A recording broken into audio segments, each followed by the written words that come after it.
Alrighty, quick video on the Vk30.01, the tier 6 German medium tank. Bought this tank hoping to get the master in it, and then I thought I'd sell it on. And as you can see, there it is in the tech tree. And they have the gun options, so I'm running the 8.8mm quack, so to speak. I run it because it makes nice big holes, very nice big holes in things. I'm running standard symbols, rations, etc. And as I'll show, I don't have all the equipment in it. I like a rammer and supercharger and some pretty standard sort of options. So the gameplay, 2 games for you today. First one in Platoon, which I'm actually quite pleased with, not just because of the way the tank performed, but because of the way me and my platoon mate kind of worked together to get a result together. As I was saying, that I was going to sell the tank on after getting the mastery, and spoiler alert, the second game is going to be a mastery. But I decided to keep it. I played something like 114 games in it because I'm a noob, and it's taken 114 games to get a mastery. But over that time I've got 64% win rate out of it, which is fairly respectable for tier 6, and I found that it's just a very, very strong tank. So to the gameplay, I'm actually driving into a rock there because I'm trying to tell the SU to get on board with the team. I'm going to push left on Castilla. I'm going to wait for my platoon mate to follow me up. I've seen 2 guys have gone hill. He's going to push around the corner. He's driving a KV1S. There's no gun depression on that tank, so we're just going to go push down here together. If you play Castilla, just to note, got to be really careful doing this. You notice I'm keeping the rocks on the right hand side because people camp up there on the left, and you know, they give you a good pounding if you want to yellow out. Quick track shock on the Leo. Cromwell B. I don't really want him pushing me, but I know that my mate's behind me and he's going to get some KV1S love if he comes down. And there you go. That's to my point. There's KV2 camping like a mother bother right up at the back there. Battle's all going on the hill, and that's pretty much not something we can influence, but we're both aware right now that we're not really kind of contributing much. So Cyborg's cleared out the tank which has come down, but he's also taken the clout from the KV2, and neither of us right now want to go deal with the KV2. It's a bad idea. We've got to do damage for distance, and it's just going to have a bad outcome. We've both noticed that the team are in licorice all sorts on the hill, but we've also noticed that there's some nice opportunities in terms of one-shots and guns that we can clear. So we're going to push around here. And I'm just going to wait on the corner, and Cyborg's saying, look, wait mate, don't yellow in. I'm not going to be fair to me. But I am going to spot all these guys up, and I'm going to give him some shots. And they can all see a nasty looking KV1S down here, and they're not right keen to get involved with it. Meantime, the enemy KV2, to be honest, as I don't know what's the Leo doing here? Seriously, mate. The enemy KV2 will eventually push round, but I mean he's really let his team down. He's camp waiting on here, and I'm going to just go and help my mate clear out the Crom. Not he needs it. The KV2's coming up, and we're both just going to bail out the way as best as we can. So now we're back to back in the middle, and this is decent platoon play. I'm going to hold up the KV2 because I've got more hit points, and my mate's just going to cover my butt while I do it. So I'm going to work the corner, and I've not, like I say, I've not taken a lot of hits so far, so I'm going to hope I don't get hammer racked by this thing, by the way, but I'm going to hold him right on this corner. KV2's desperate to get a shot in, and eventually he does, and he gets a pretty average roll, but like I say, I've conserved my hit points. So I mean, it's all over for him. That's the thing with the KV2, once it's shot, then you know, forget about it. The SU grubs him, which is nice after we do all the work, and then it's just a case of clearing the T-34.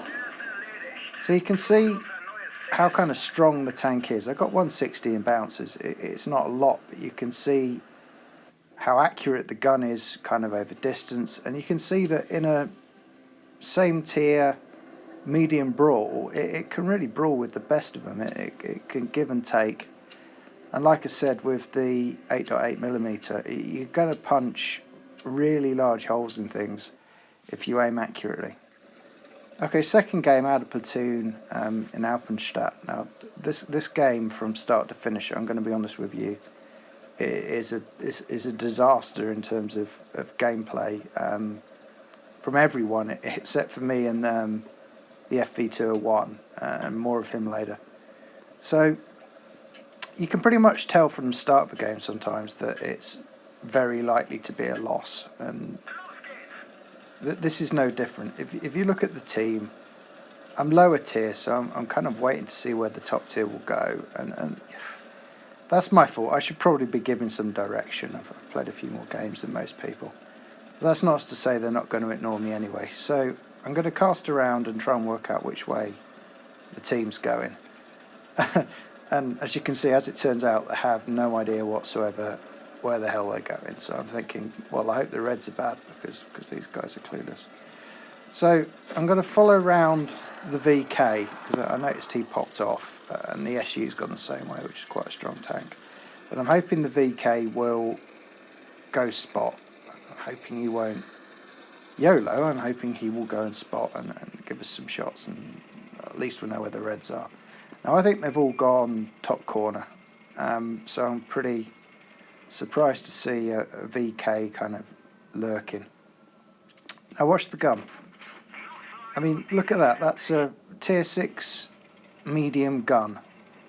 I mean, that's pretty divine, and it's just a beautiful weapon. It's a beautiful German gun. If you look at how accurately you can smash things over distance, and if you look, it's giving me nice rolls. I actually, in fairness to me, decided to trade there because I wanted to clear the VK out. And I knew I'd take one. You know, in retrospect, I'd do the same thing. That, by the way, is RNG. RNGesus. That shouldn't have gone in. And the VK could consider himself really unlucky there because the turret on this thing's extremely tough, and you'll see some of that in a minute. So I'm going to push down here, and I noticed the Panthers really got himself in a bad position.